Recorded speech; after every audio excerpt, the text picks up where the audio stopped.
எல்லாருக்கும் வணக்கம். வணக்கம். இது பார்த்தீங்கன்னா ஜனவரி 5 வழக்கறிஞர் ஆர் வைத்தீஸ்வரன் அந்த சாரோட தாயார் ஆர் நாகலட்சுமி அம்மாள் அவங்களோட 4ஆம் ஆண்டு நினைவு நாளை முன்னிட்டு இன்றைக்கி வந்து நமக்கு மதியம் லஞ்சு வந்து சிறப்பான உணவு கொடுத்துருக்காங்க.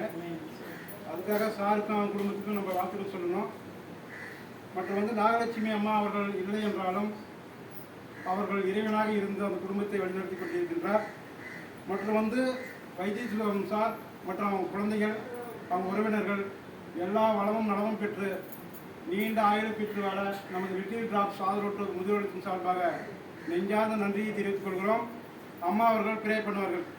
எங்கள் அதிகமாக நேசிக்கிற பரலோகத்துக்காகவே இந்த நாளில் சொல்லப்பட்ட விண்ணப்பத்துக்காக அவங்க கொடுக்குற இந்த பான்சருக்காக ஸ்தோத்திரம். இந்த லிட்டில் டிராப்ஸில் ஒரு முதியோர் இல்லத்துக்கு இந்த ஆகாரம் கொடுக்குற அந்த பிள்ளைங்க ஆண்டவரே அந்த சகோதரி இல்லைன்னாலும் அந்த பிள்ளைங்க அவங்க பிள்ளைங்க நினைச்சு முதியோர் இல்லத்துக்கு ஒரு தான தர்மம் செய்யும்படிக்கு நினைக்கும்படிக்கு கொடுக்குற அந்த ஆகாரத்தை ஆசீர்வதிச்சு கொடுங்கப்பா.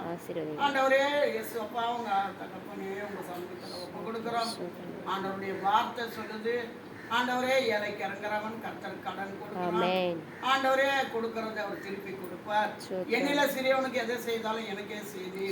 என் நாமத்தின் நிமித்த ஒரு சகோதரர் ஒரு கலசம் தண்ணீர் கொடுத்தாலும் என் கணக்கில் இருக்குதுன்னு சொன்னீங்களா ஆண்டவரே. இந்த பெரிதான சாப்பாடு நல்ல சாப்பாடு கொடுக்குறாங்க. அந்த குடும்பத்தை நினைச்சு ஆசீர்வதிங்க ஆண்டவரே. அவங்க தவறி போனாலும் அவங்க கூட அவங்க இருக்கிறாங்க ஒரு நம்பிக்கை கொடுத்தா இந்த பான்சர் செய்யறாங்க. அந்த நினைவுகள் அவங்கள ஒரு சமாதானம் சந்தோஷம் கொடுத்து ஒரு மன நிறைவை கொடுங்க ஆண்டவருக்கு. ஏசப்பா அவங்க சமூகத்தில் அவங்களுக்கு அவங்க செய்கிற வேலை தொழில் அவங்க பிள்ளைங்க பேர பிள்ளைங்க எல்லாரையும் இப்படி கரத்தில் ஒப்பு கொடுக்குறோம். இயேசு கிறிஸ்துவின் நாமத்தினால் ஆசீர்வதிக்கிறோம். ஜபத்தை நீ கேட்டதற்காக ஆழ்த்தி ஒப்பு இயேசுவின் நாமத்தினால் ஜெபிக்கிறேன் பிதாவே, ஆமென். என் ஆத்மாவே கர்த்தரை ஸ்தோத்திரி, என் முழு உள்ளமே பரிசுத்த நாமத்தை ஸ்தோத்திரி. என் ஆத்மாவே கர்த்தரை ஸ்தோத்திரி, கர்த்தர் செய்த சகல உபகாரங்களை மறவாதே. ஆமென். வாழ்க வளமுடன்.